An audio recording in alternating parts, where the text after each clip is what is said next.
can you show us one of those jackets? They look a bit sort of like garish. I want to see what he was wearing.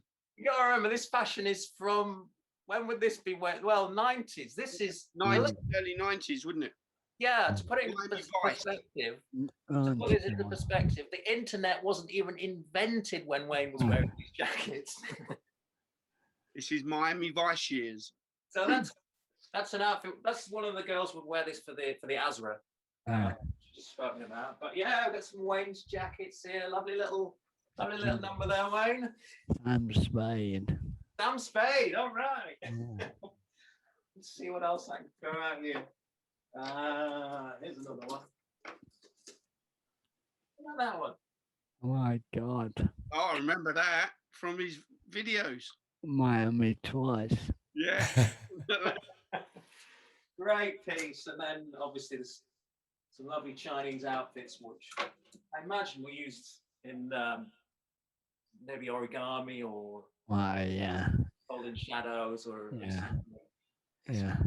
Man, you've got your own little museum going on there. Wayne Dobson. Yeah. And this nice tie. Sam Spade. Is that Sam Spade's tie? Well, yeah. Nice tie there. So and then a lovely, an enormous program. This is great. Some photos in here. Can you remember who did the photos for you, Wayne, in here? No. Look at that for a pin-up. Wow. There's a pin-up if ever there was one. We do know who did his hair because that's in the program. Yeah. Well, very true. Very true. But again, great photos in here of the series and the show and everything else. I had 10,000 of those, Brendan. 10,000. No way. And they all went, yeah. I think I bought most of them. But yeah, I treasure these items, Wayne. These are good. Absolutely wonderful. And there's on the back page, there's some great Charlie Adams, your writer, David Mendoza, Patrick Page, Tony Curtis, your personal assistant there, and just wonderful, just absolutely wonderful, wonderful program. And again, these things, because of the digital age, don't really get produced now, do they? It's everything, everything's like that. But very, very happy times.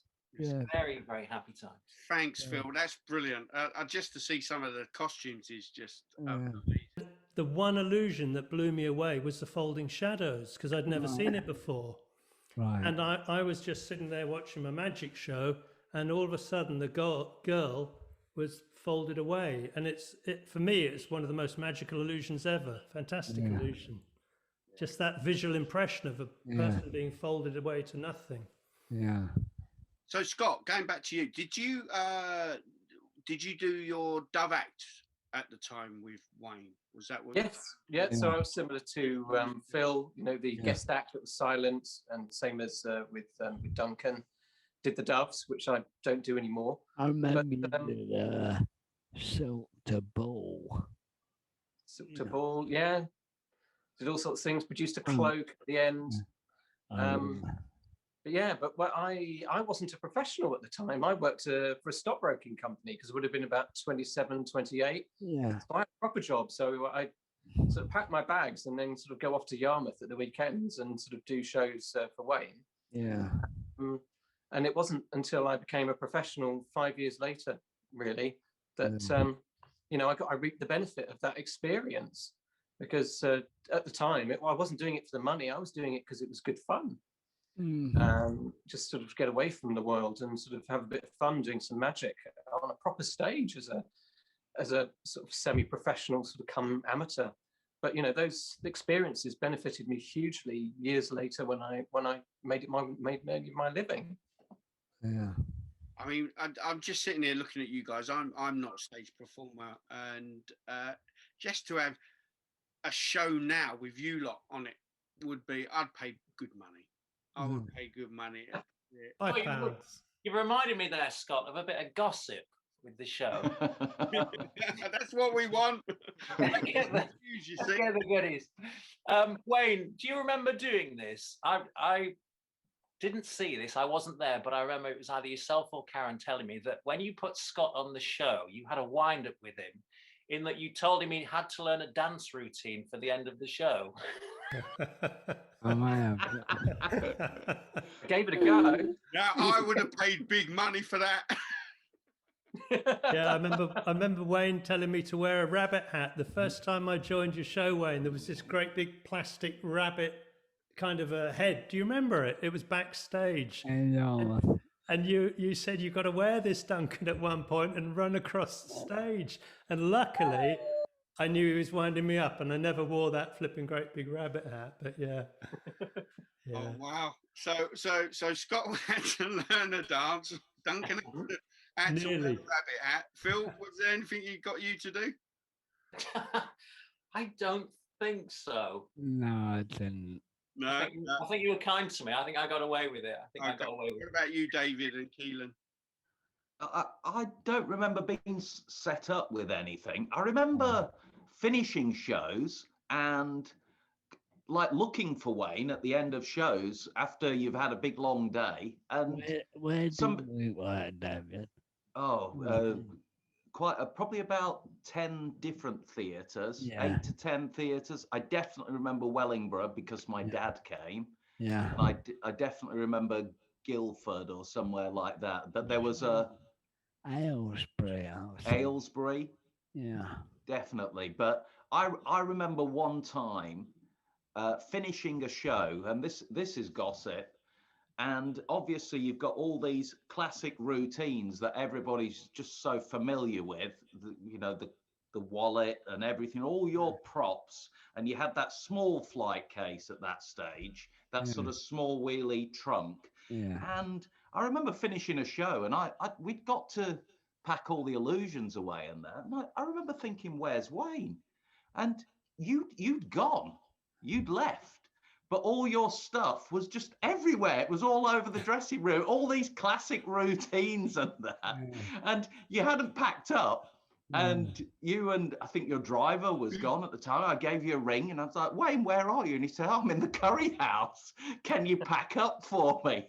So and I was just amazed at all this stuff that was from my childhood, that were all these amazing classic routines. And I was packing it all away and just doing what any apprentice would do to keep you happy. And I had to pack it all away for you. Dave, there's no change, mate. He's like, "Mate, I'm off to the curry house or the bar. Can you pack away?" And But it's like the stuff that Phil's got there. I'm looking at that and going, wow, that's priceless. And I was looking at things from Royal Variety performances, and they'd just been left on the side in the dressing room. And I'm thinking, oh my God, it's my responsibility now. I've got to take care of all this. that's great. Keelan, obviously, you're now known more for your iPad magic and your virtual magic that you do. But what was the act that you performed when you was performing with Wayne? So for the Young Magician of the Year, I developed an act with scissors. Still doing it. I'm not doing it. And I used to produce. My parents were in the rag trades. They were a dress manufacturing company, and my mum's a vegetarian, so she wouldn't allow me to use doves. So I had to use what was around, which was scissors. Right. And so I used to produce scissors. Scissors used to fly around my body, and they used to burst into flames. I used to produce them like people produce coins or doves. And in the end, I used to turn myself into a giant pair of scissors. And that illusion took we had 7 or 8 different types of that illusion built throughout my young magician sort of period. And we had just nailed it. We'd really got it clean and quick and just effective by the time we actually did Wayne's show. And literally I'd stand up on a plinth, throw the cloth up in the air, trying to get it as fast as the Pendragon's doing that was the goal, doing the metamorphosis. It'd come down and they would be left with a pair of scissors. So we did it, we nailed it, we felt like we got to the stage. It was a 7th version. And then the Young Magician of the Year, I think, was coming up towards maybe next year or next 6 months or something. And then I had a little chat with Wayne afterwards, and he said, do you know what would be good? you turn into a pair of scissors, but those scissors will be open like this, and then you disappear. You turn into scissors, and then suddenly they close to some dramatic music, and then the lights go dark, and then that was it. I was like, okay, eighth variation of this thing. So from that moment, I think he became my my dad's worst enemy, because then he had to start getting out the tools to redesign, and that was actually quite a difficult feat to actually. These scissors, by the way, were 6 foot high. They were huge. To get these to open and close while you're vanishing, was quite an impressive feat to do. But he did manage to do it of sorts in the end. But that was because of Wayne. So Wayne, here's a question for you, buddy. Yeah. Very quickly, how did you come across each and every one of these guys? What made you choose them for your show? I knew of their work. Duncan, I remember seeing Covent Garden. Right. Doing Wow, I didn't know Duncan worked. I didn't know you worked in Covent Garden, Duncan. Yeah. Yeah. From 82 through to 1990. Brilliant. Remember you doing card manipulations to Alan Parsons. Well, it was to Stanley Clark and George Duke, Wayne. Sorry, yes. Yeah, yeah. And I remember you had a production of a card at the end, and my manager at the time was standing with me, Leon Fisk. Oh, yeah. And I went, fuck me, that's good, isn't it? and that's it, yeah. Yeah, that's nice, Wayne. Yeah. Nice, yeah. And then Phil, how did you hear about Phil's work? I knew Phil from everything he'd done on convention. I remember Phil with his reappearing birdcage. Yeah. Yeah. Do you know what, Wayne? I still do that in Panto, but you gave me, with the birdcage, the greatest idea that transformed the act and my career to this day. Yeah, we were in Lowestoft, and the trick used to look like it goes wrong, so a bird gets left behind on the table. Yeah. A piece of music would play, and I'd pretend that it'd gone wrong, and then eventually pick it up and make the dove vanish. And you turned to me and you said, "Phil, cut the music." I said, "What do you mean, cut the music?" You said, "You've got music playing over when the bird is left behind on the table.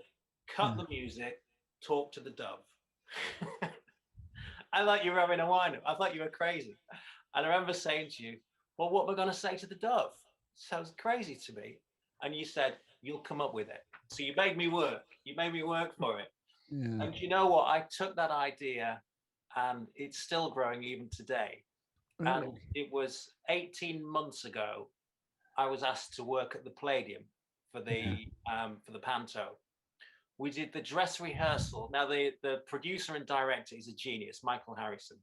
He has one of these sayings. He says, "There is no pause in Panto," which means it's just got to move, go, go, go. And it's great. It works for today's audiences. Yeah. The problem is, leaving the dove behind and talking to it, it works with pauses. It works because there is nothing going on, and then you break that tension with a line when you talk to the bird. And we did the dress rehearsal, and everything went well. And as soon as I came off stage, I heard Michael in the audience on the God mic going, "Stop, Phil, come back." And I was like, "Oh no, he's gonna cut it. He's gonna cut that bit." And he said, "Phil," he said, "is that what you're gonna do?" I said, "Yeah." He said, "Phil, I've got to tell you, that's a London Palladium moment right there." Wow. And it's not mine, it's Wayne's. It's Wayne's idea. Wayne created it. Wayne came up with it. And we did 58 shows, and new lines even came out while we were at the Palladium. So I just have you to thank for that, Wayne. That wouldn't be there. I don't even think I'd have been in that show if you hadn't have created that piece for me. So thank you. Wow. It's 2:30. I think we'll wrap it up, guys, because it's been wonderful. You know, from a personal point of view, it's been fantastic just to hear you talk about what you did when you was working with Wayne. And I didn't have the privilege of working with Wayne until much, much later. But we're still on tour, aren't we, mate? Yeah. Well, hopefully when COVID all breaks up. But thank you again. It's been I loved every minute of it. I could listen to your stories all day. It's yeah, all of us absolutely loved it, Wayne. You know, it was such a special thing for all of us, man. Such a buzz. So did I. Right. Guys, thank you once again. You. Take care. Thanks, Wayne. See you Thanks, guys. Mike. Thanks. Take it easy. We'll catch up and have a beer together. Yeah, that'd be nice. Take care, guys. See ya.